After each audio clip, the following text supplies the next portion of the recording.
take it off in a second. It needs to be ringing. Okay, do you have a clicker? All right, good afternoon. Greetings from my hometown of Encinitas.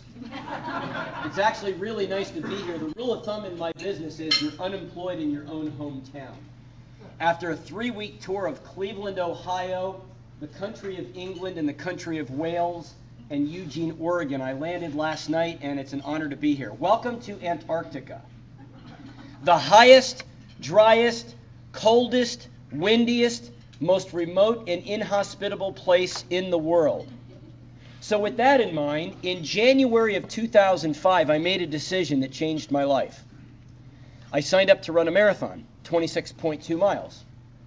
Of course, the difference in this case was that this was taking place on an ice shelf 600 miles from the South Pole.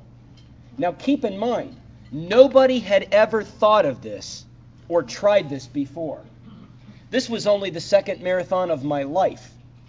The first and only one was 20 years prior, when I was a college student at the University of Colorado in Boulder.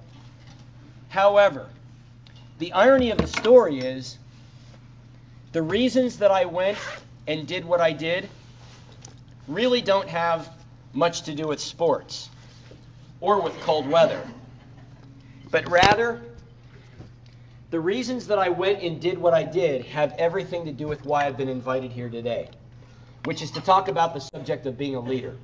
So we'll do this in a way that's a little different if you haven't figured that out. Everything today is going to be simple. Stories and pictures. Because the human mind thinks in picture frames, not in words. That's why stories are the most effective way to move people, whether you're talking about second graders, soccer moms, facility managers, business people, fill in the blanks. So today I'll tell you a series of stories. Now I want you to think about how the points of the story connect to your world. Think about specific people, specific applications, and specific decisions that you can make with respect to the various points of the stories, okay? Now, if you like to take notes and you miss some things, don't sweat it. Number one, everything's being recorded today on video. This entire program is already on video on YouTube in public channels, okay? All of you are also going to get a copy of a book I wrote that outlines everything you'll hear today, okay? So I brought about 90 copies with me for today, and you'll all get a copy of that, complimentary, okay? So you can pay attention. You don't have to worry about writing everything down, okay? Now, let me tell you a little bit about this place called Antarctica. A lot of people are not familiar with it, okay? Antarctica is south, not north. So the answer to the most common question I'm asked, which is, did you see a polar bear? I know some of you are probably thinking this. The nearest bear was 12,000 miles away. There are no bears at the bottom of the world. They live in the northern regions of the world. Now the second most common question I hear is, what do people wear when they go to Antarctica? Well, it's a lot easier to show you than it is to tell you. Not to mention the fun I have when I go to places like Phoenix, Arizona in July, Fort Lauderdale, Florida in August, where it's like 3,000 degrees. And, you know, people are like, if I'm going to Phoenix, I'll just carry the coat on the plane, just for fun. Then, of course, you know, there's the one passenger who's like, well, where are you going that you need a coat like that? And I just kind of stare at him like, you know, what kind of dumb question is that? And I say, Scottsdale. You know, and they kind of look at you like, what's wrong with this guy? It's actually fun. But the gear makes a very important point that pertains to why I'm here. I can't control any of what they call the enemies or the elements. But what I can control is how they're managed. Right? The right gear is an example of a proactive measure that I can take to guard against the enemy. If I don't take the right proactive measures, damage is done. So here's what leaders have to think about today. Leaders have to think about, what are the proactive measures that I can take? What are the proactive measures that the people on my team can take every day to minimize the damage that the enemies and the elements do to people? Because the damage is a lot more extensive than you realize.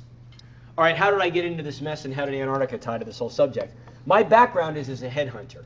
For 20 years, I was a thief. I mean, really, that was my job. Stealing somebody from one company and putting them into another one.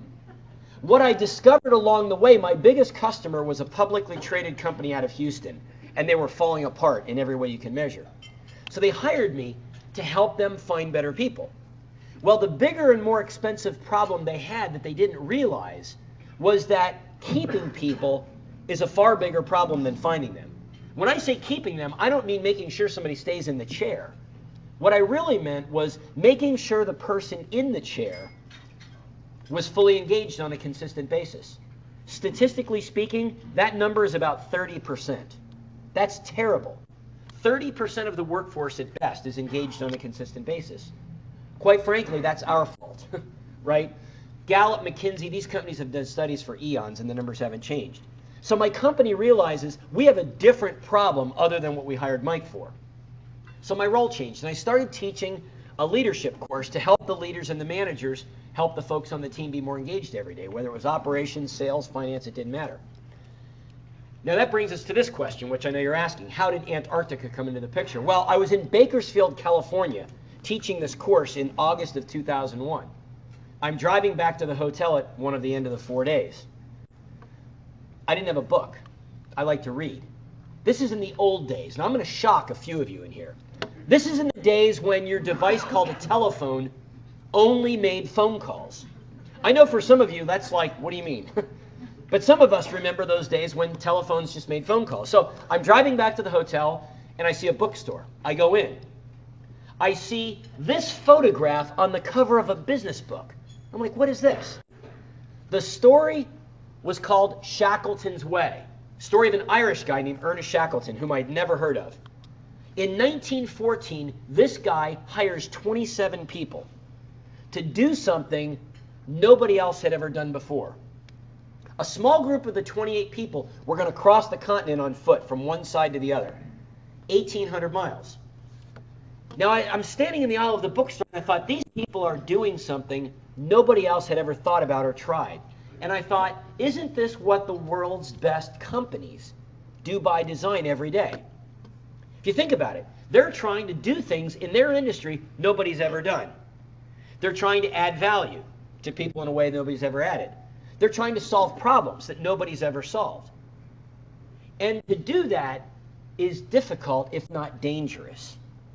And I thought, you know what? This is so true, because if we're not trying to solve problems and add value in a way that nobody else is, why is a customer going to hire us?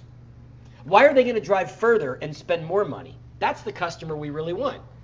Well, we have to give those people a reason to drive further and to spend more money. So all this stuff is circulating in my head as I'm still standing in the aisle of the bookstore on that day in August of 2001 in Bakersfield. And I started reading more of these stories, and I came across things like this. When Shackleton says, I love it when things are hard, and I hate it when things are easy. And I thought, this is the mindset that people need to have. This is not just for leaders. This is for all of us.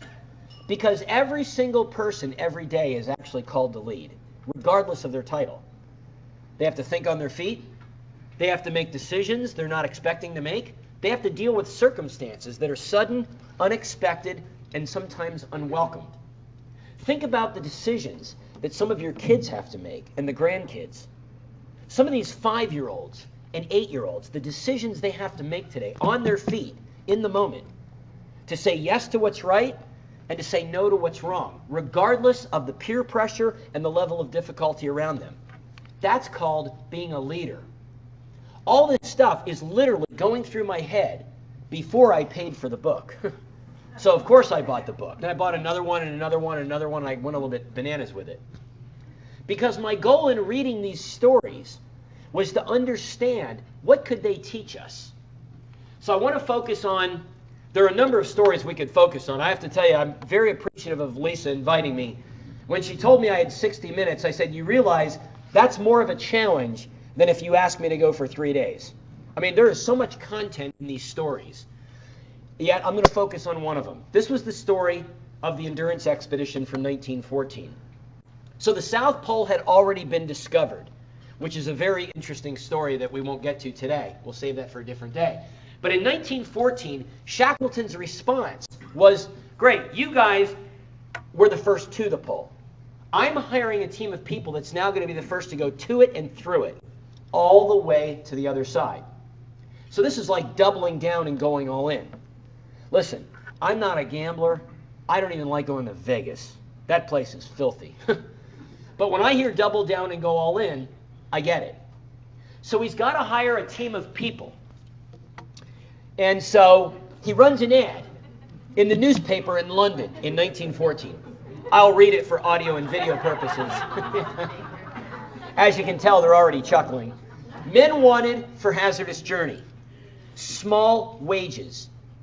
Bitter cold. Long months of complete darkness. That's 3. Constant danger. Safe return, doubtful. My favorite word. Honor and recognition in case of success. And he signed it. 5,000 people from one degree to another responded to this. 5,000 people. This was not on Facebook. This was not on LinkedIn. This was in a newspaper in a city. And you ask yourself the question, why such a good response? Well, there are a number of answers to that question. I think predominantly because it tells a story that's compelling. And this is a real template. I mean, I still am amazed. I speak all over the country and around the world, and I hear stories all the time of companies complaining and whining. We can't hire good people. Well, why not? And it's always an excuse. Oh, isn't it amazing? It's the competitor, it's the economy, it's Trump, it's Pope, it's Obama, it's Hillary, it's the Queen. It's somebody other than you, right? No, if you've got a really great company and you're making an impact and a difference in people's lives, the stories need to be showcased. Stories from employees and stories from customers. And all of you have great stories. They're just not usually being leveraged. You know, you think about some of the stories where if somebody heard the story, they'd say, I want to meet him. I want to meet her. Because the next best employee you're going to hire, quite frankly, is working for somebody else today. So we have to get that person's attention. And we have to give them a compelling reason. Remember, they have no compelling reason to leave, but you really want to hire them. You better put something in front of them that says, we've got a story and a half that you can write the next chapter in. And boy, when they see that opportunity, it gets their attention and they say, I'm calling her today. I want to meet her today. Right? So this is a real template. Okay, so they recruit their team and they leave. August 5th, 1914, the dawn of World War I. Their goal was to get to a place called Vosel Bay. It's a particular inlet along the coast of the continent where they're going to set the camp up before the winter comes. So they leave out of England. 20 miles short of the bay, they got stuck. So what do? They tried to free the ship. There's video on YouTube you can find from this trip where they were trying to saw through the sea ice with hand saws. That ice was up to 6 meters thick. For those of you from the United States, that's about 20 feet of solid sea ice. I mean, this is like standing on the roof of the house with a bucket when the fire's coming. Not exactly going to work. So Shackleton did something very unconventional, yet effective. Put the saws down. We're going to play a game. And he got the people to focus on what they could control, not what they couldn't. This picture tells that story so well because of the goalpost, which was not photoshopped in, by the way. That's the original picture as it stood. You notice how it conveniently separates the ship from the game. One of the things that causes employees every day to be very disengaged is when they're spending their time and their mental hard drive space on things they can't control. I always tell companies, you want to get rid of your best people without a lawsuit, just have them go over to the wall and move it about 3 feet. Just have them keep pushing, spending their time doing things they'll never impact. They get very frustrated very quickly. That's why you should go to the internet and download this picture, or I can email it to you. And you should blow it up and put it in a place where people see it frequently. Because if you tell your people the story, and the point of the story, which is to focus on what you can control, guess what they think about every time they see the picture? It's amazing how any one image in a story can tell a very important message to people that is useful and relevant today. So, The boat's stuck. So they threw a party. You probably figured this was a party. It's not a birthday or Hanukkah or Christmas or any other recognized holiday. It's a holiday he created called Midwinter's Day Celebration. Now you're asking yourself, well, what is that and why is that important? Well, it's dark for 3 months out of the year due to the time of the year and the tilt of the earth. So it's a little depressing. So what he did was when the sun went halfway through the cycle of the winter season, they celebrated. This changed the culture. This was a game changer. And it's one example of many in the story where Shackleton as the leader was very creative with respect to how would he bring honor and recognition to people. And this is probably one of the hardest and most important jobs a leader has today. Because as a leader, if the folks here at the table are on my team and I'm the leader, these people, I can't pay them enough, like them enough, or threaten them enough to be great. They have to want to do it. So if I'm the leader, I have to be the catalyst that gets them to the spot where they really want to show up earlier and stay later. Well, how am I going to do that? Honoring and recognizing them in a way that's meaningful to her, to him, and to her is a very effective way to do that. Shackleton understood that. Now, what's interesting about incentives for people today, the knee-jerk reaction of how to incentivize people is what? Money. That's the knee-jerk reaction. It's funny how money is often the stated issue, rarely the real issue. Isn't there a big gap between the real and the stated issue? If you've been married for more than, 3 hours, you know the difference. No explanation needed. People will say it's about the money, but in reality, it's about something else. In reality, what more people want, there are so many effective non-monetary forms of compensation. A thank you is probably one of the most effective. But if you bring a thank you to somebody in a way that's expected and scripted and unauthentic, it backfires. Right? Not only does it not work, it actually backfires. But if you bring it to them in a way that's really creative and special to them, it'll move the needle more than $1 million check. I'll give you an example.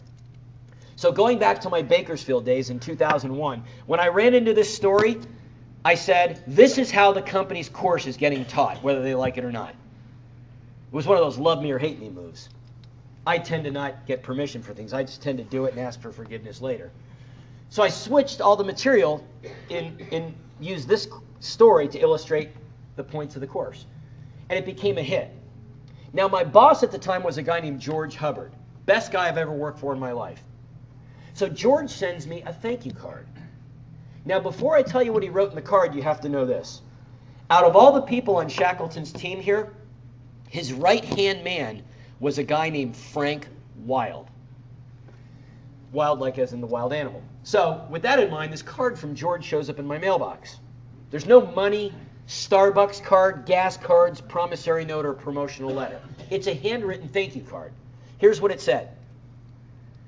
I want you to know the job you've done for us since we hired you has far exceeded what anybody expected. Just like Shackleton had someone he could count on, I want you to know, Mike, you are one of the more reliable people I have ever worked with. Mike, you are my Frank Wild.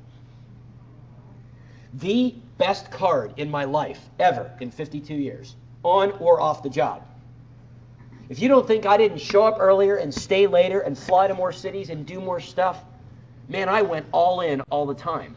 Not because I had to, not because I was trying to get anything. People will generally respond out of appreciation for the fact that somebody went out of their way. George knew me as a person and appreciated me as a person, not just as an employee. I knew that about him. He also sent me a birthday card. I'll give you another example of what he did. He sends a birthday card. This was the second best card of my life. Sends it the following year. My birthday's on March 20th. My wife's is on March 28th. We're a year and 8 days apart.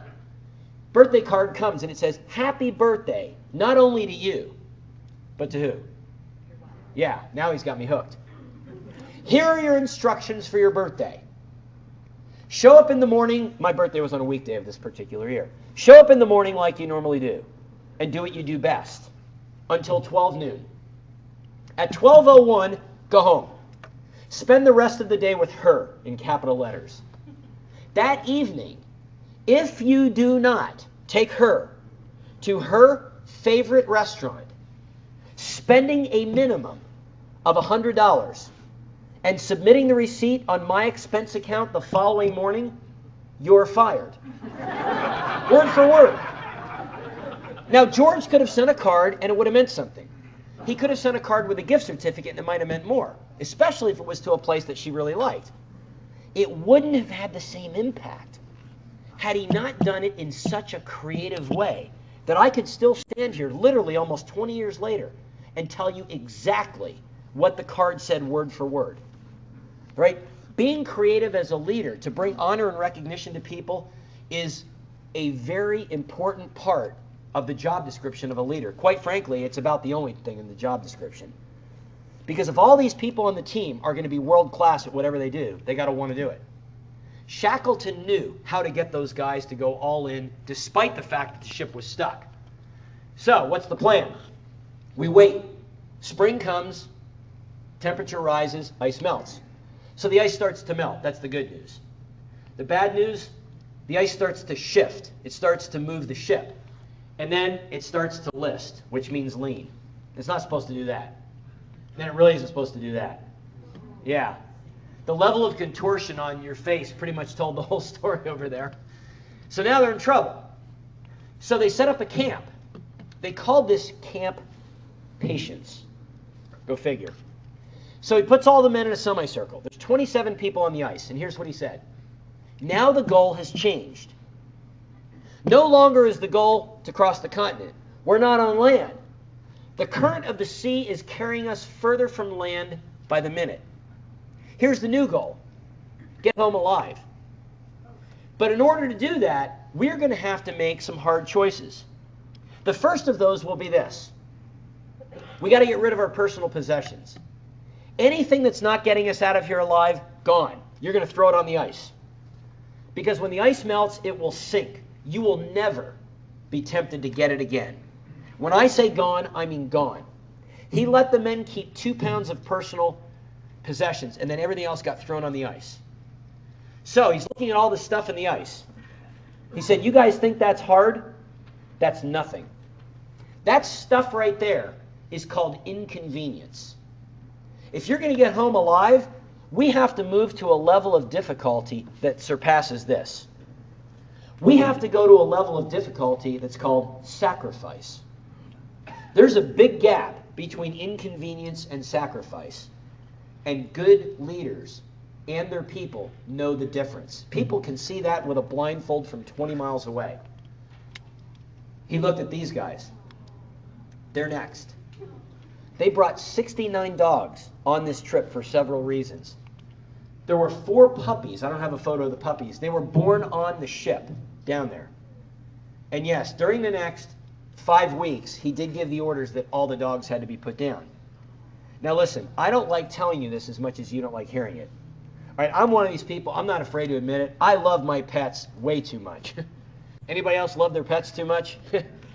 I got 2 cats at home. I got Shackleton and Yosemite. I love these cats. I mean, I like them more than I like most people. Some of you can relate, can you not? Of course. I talk to my cats on FaceTime when I travel. Anybody else talk to their pets on video? Of course you do. See, you like them more than you like most people, don't you? Yep, I know. That's okay. You're normal. But here's why I tell you the story.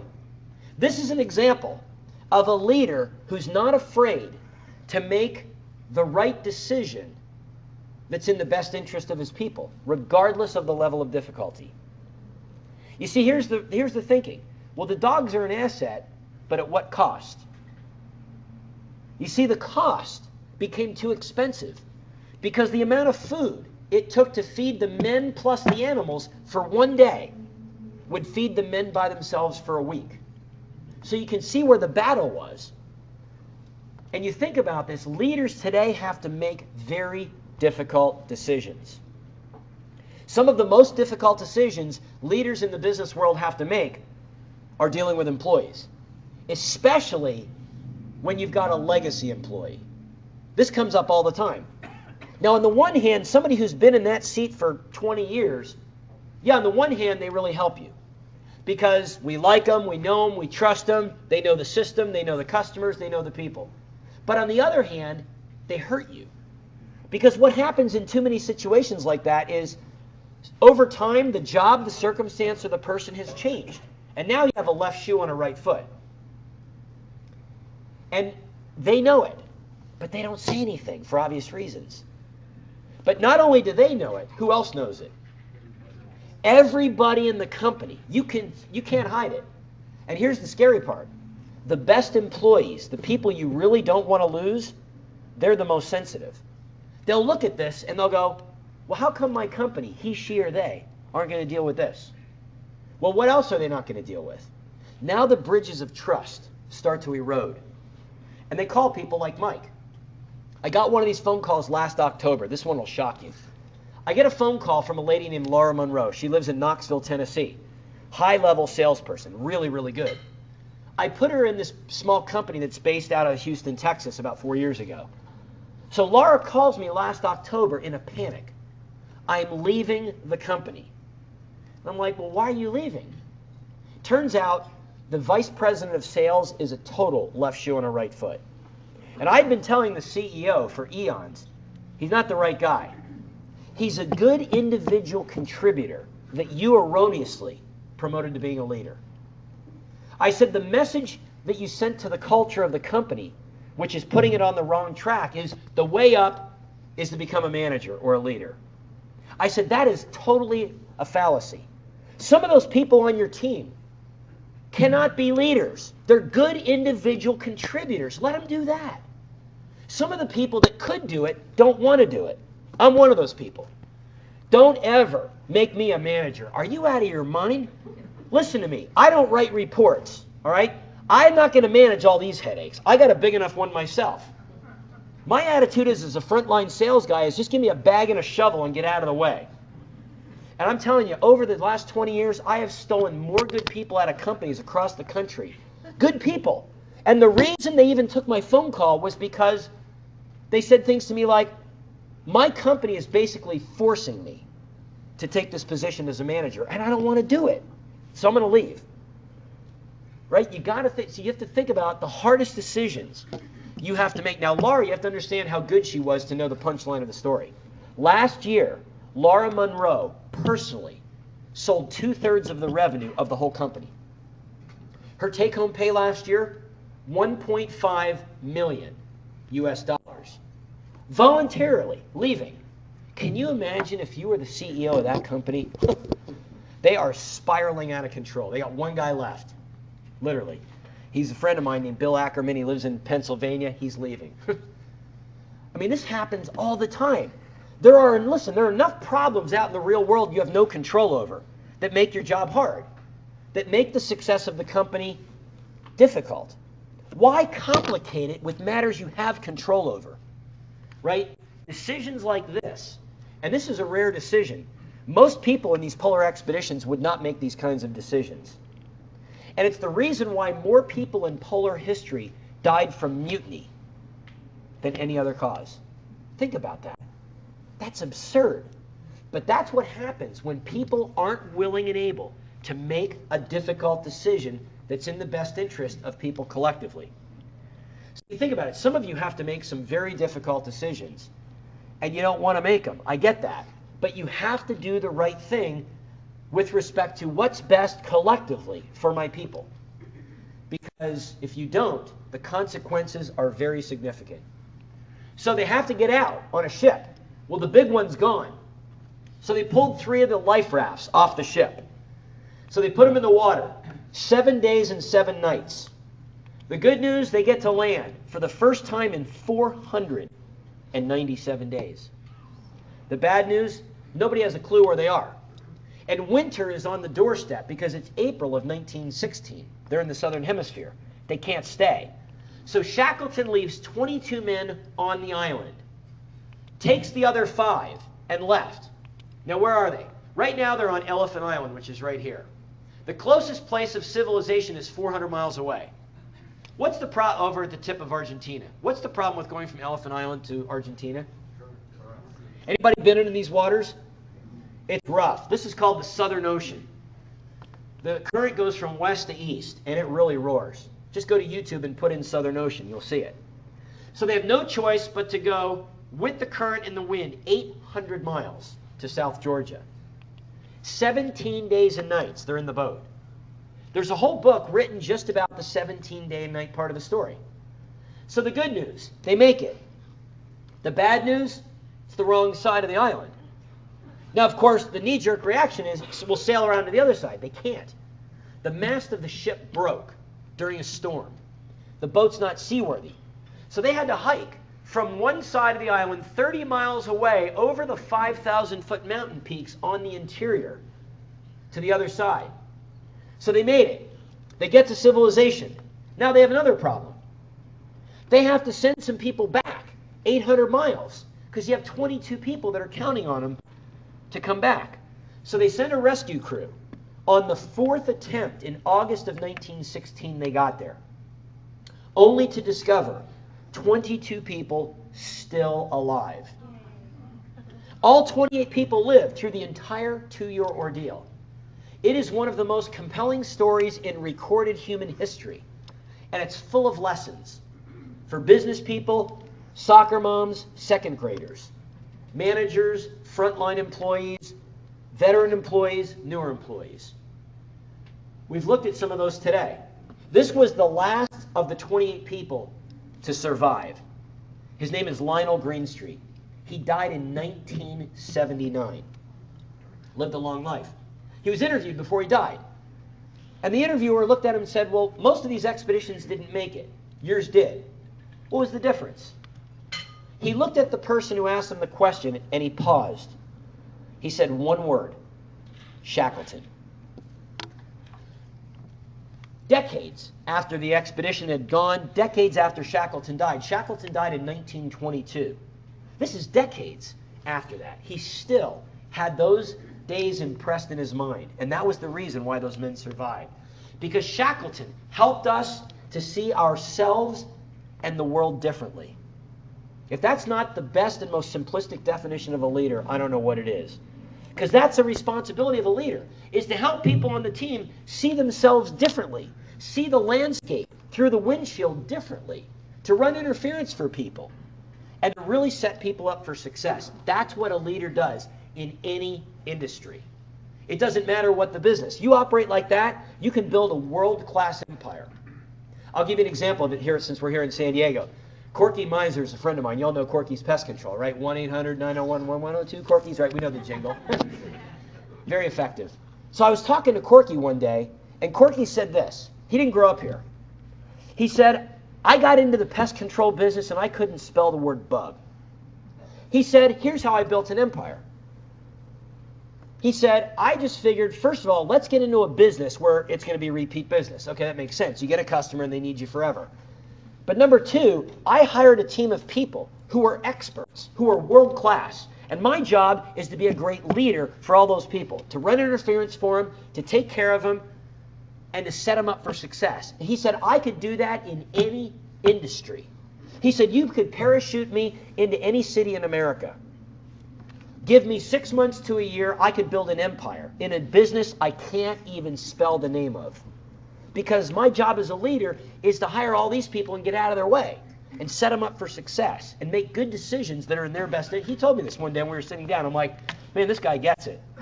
Shackleton set that blueprint for us decades prior. This is why I went to Antarctica. I mentioned to you it really wasn't about sports or cold weather that was the magnet. It was about the opportunity to walk in the shoes of my heroes. So I signed up to run a marathon. 26.2 miles. For the first time ever, this was being done in 2006.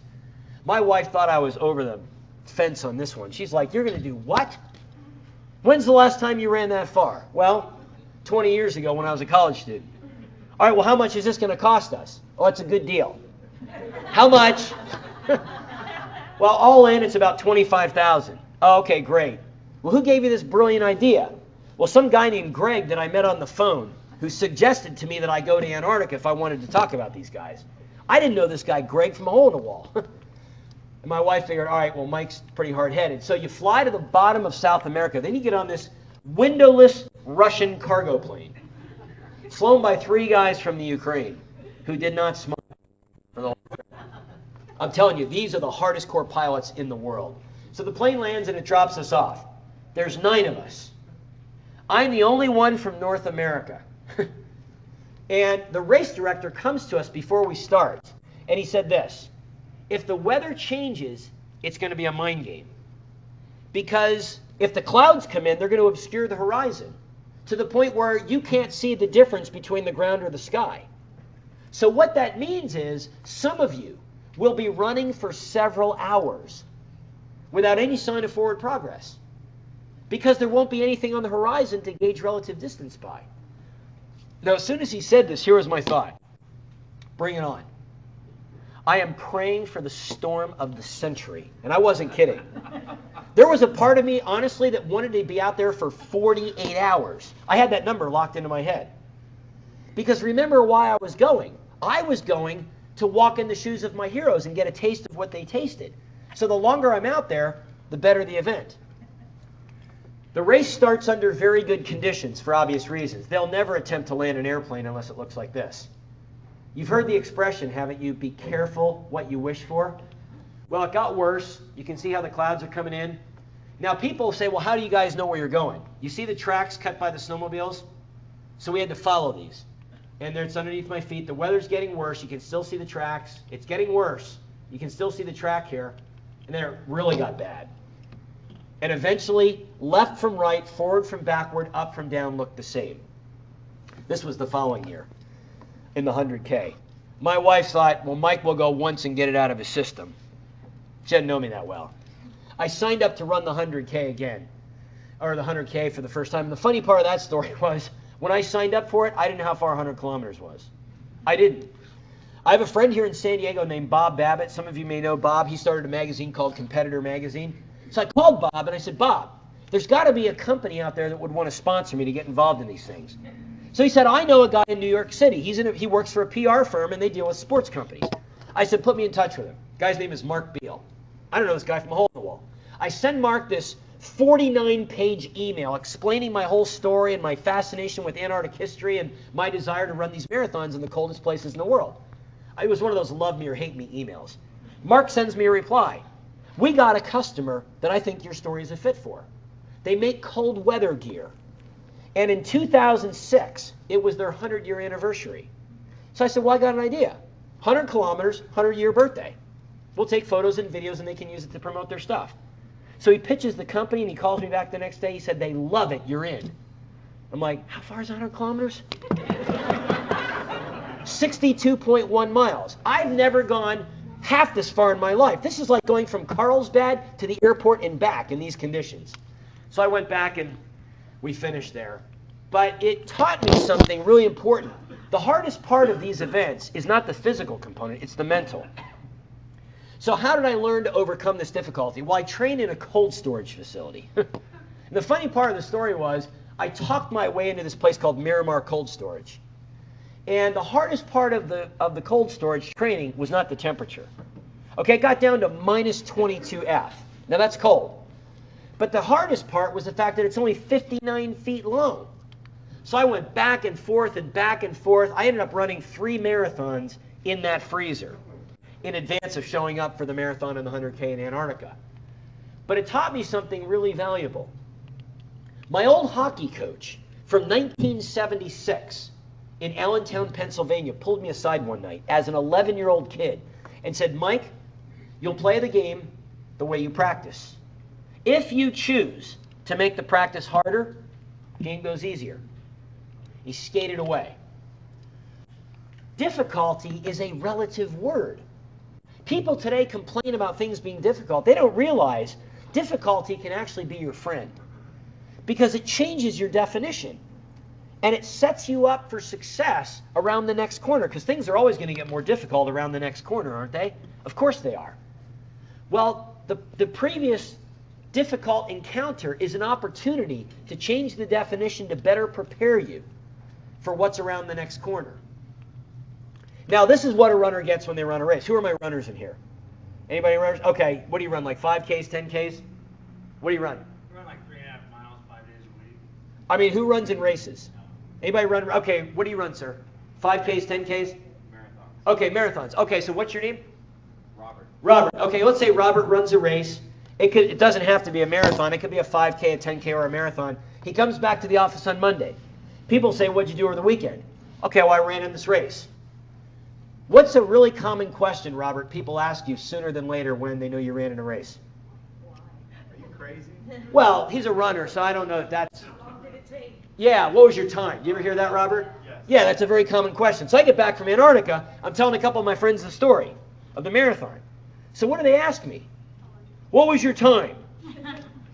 I look at the guy like, do you not understand that I went to the moon? Do you not realize I lived in a commercial freezer for 2 years?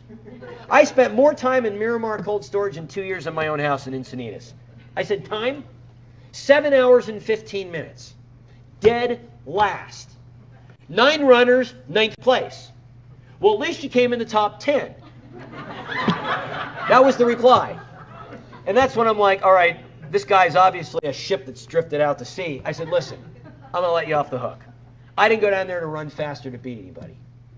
I said, my goal was to be out there for 48 hours.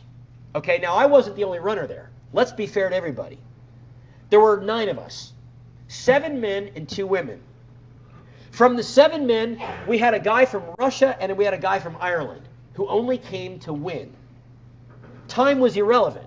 It was about winning.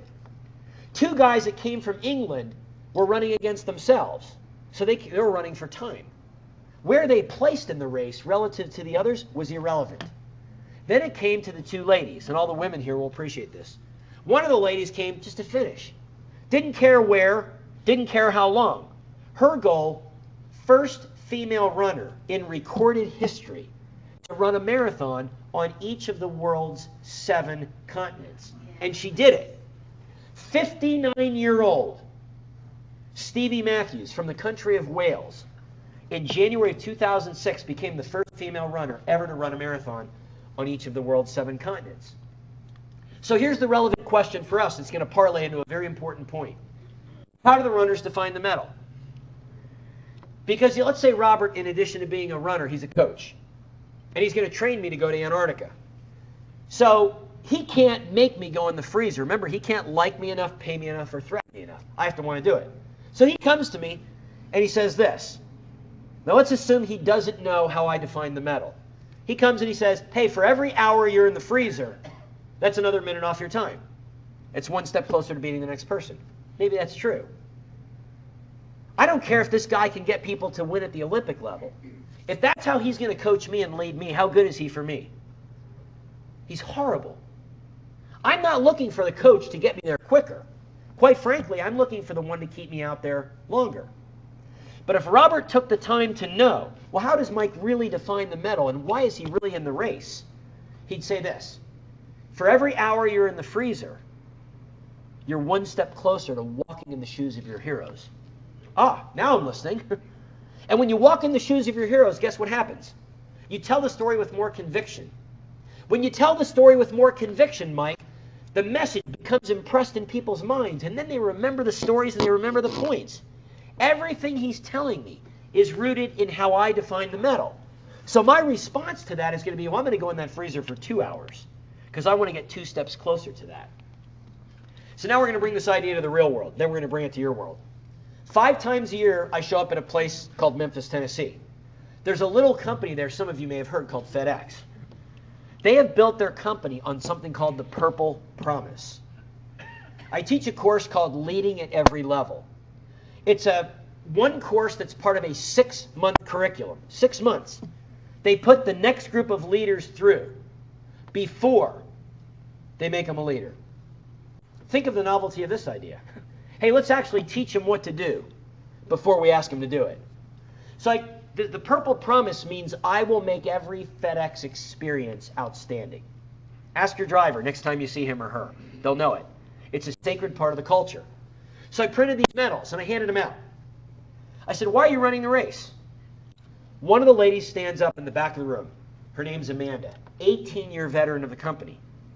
Love my job, love my boss, saving my money for retirement. I said, so what? Saving your money for what? When your day comes, are we just going to put all the money and all the body parts in a big case and ship it to one of your kids? I said, you'll probably get free shipping on the case. She laughed. She said, I'm saving my money to buy a horse farm. Now I'm thinking show horses and race horses. Because when I hear the word horse, that's what I think about. Because my wife's from a city called Louisville, Kentucky. So she said, no, not that kind of horse farm. My horse farm will be one that will give kids a chance to ride on an animal who have autism. She said, I have seen the difference these animals make in the lives of the kids that have the disease, because I volunteer at an autistic camp weekly. And that's why I'm running the FedEx Purple Promise Ultra Marathon. So I'm talking to the leaders of the group. One of the guys at the end, he's known Amanda for like 15 years. And I said to him, did you know this about her? He said, I didn't have a clue. Well, I said, well, here's the million-dollar question. Now that you know how she defines the medal, how will this help you to lead her and engage her more effectively so that she not only starts the race, more importantly, finishes? He said, I'm not sure, but I'd better figure it out pretty quickly. I've got to find a way to tie the things that she does every day in her job to the things that count most to her, or she'll never get there. So here's the question for us. You think about the people on your team. What is their Antarctica? What is their gold medal? If you don't know this, you're missing an opportunity to provide all the incentive in the world for people to want to get up earlier and stay later and do more things. Because when people see that what they do every day and how they do it impacts not just their job, it impacts their marriage, it impacts their kids, it impacts everything in their life, they have incentive now that goes far past a paycheck, far past a bonus, far past anything that you can provide to them. Right? This is a very difficult part of a leader's job, but it's very, very important. All right, the last story I'll tell you. I went to school in a place called Boulder, Colorado. Now, you see, I grew up in Allentown, Pennsylvania.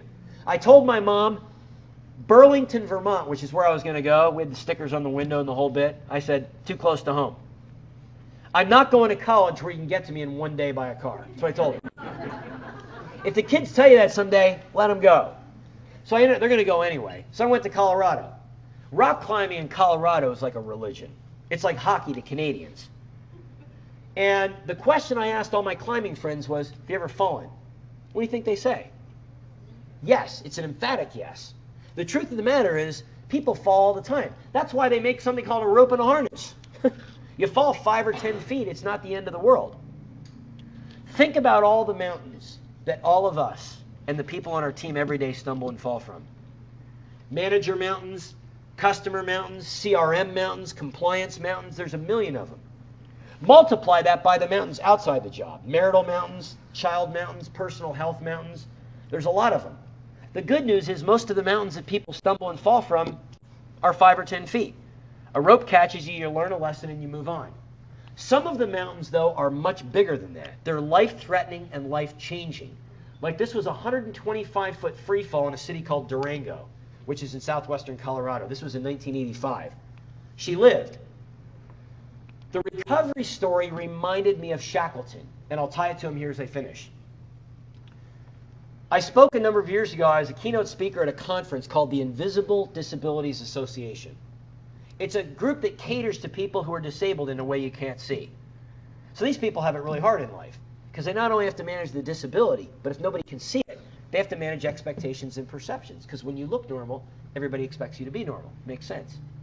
If this was somebody you worked with every day and you didn't know what was behind the curtain of invisibility, you'd never know how to set the expectations properly because you wouldn't know the story. But to get behind the curtain is by invitation only. That's a pretty sacred place in the life of a person. You don't buy your way or boss your way behind the curtain. You earn the right to be invited. Shackleton earned that right to go behind the curtain of the 27 men he led because he chose to lead the whole person. He didn't look at people as the engineer, the geologist, the physician. He looked at them as the whole person. George Hubbard saw me as the whole person, not just as the recruiting guy or whatever the role is that I had. The whole person, right? Helping people become better leaders doesn't just change what they do on the job. It changes their entire life. It changes them as parents, as spouses, as sons, as daughters. as members of a community. The reason I can tell you the story from Durango with such conviction is because that person who fell off the mountain in 1985 is my wife Angela of 27 years. And people ask me all the time, why does everything have to be so extreme? Why does it have to be 50 below zero and bottom of the world? I hear this a lot. It's not sports, it's not cold weather, it's not insanity. Well, it's a little insanity, I'll give you that. It's my way of redefining and recalibrating what difficulty is and what it isn't. Listen, it doesn't have to be sports or Shackleton or Antarctica, but it's got to be something for everybody. And I just find that stories like these are very effective to bring to the table points of discussion that help people understand how can they be better conditioned to be better leaders. So I'll just publicly say thank you to Lisa for inviting me. This was kind of a blind date in the sense that Lisa had never heard me speak. I don't even remember how I ended up here. She heard about me through somebody else. There was a chain of people somewhere. That kind of happens in the world. So I ended up here. But thank you for your time. I realize your time is probably your biggest investment in something like this. And like I say, everything's archived on video. Over on the table over there are some books. You can all grab a copy of it. If you want me to sign it, I'll be glad to. I don't have to rush out to an airport this afternoon. Thank goodness. I'm here till Tuesday of next week, which is like a miracle. So thank you very much for having me. It's really been an honor.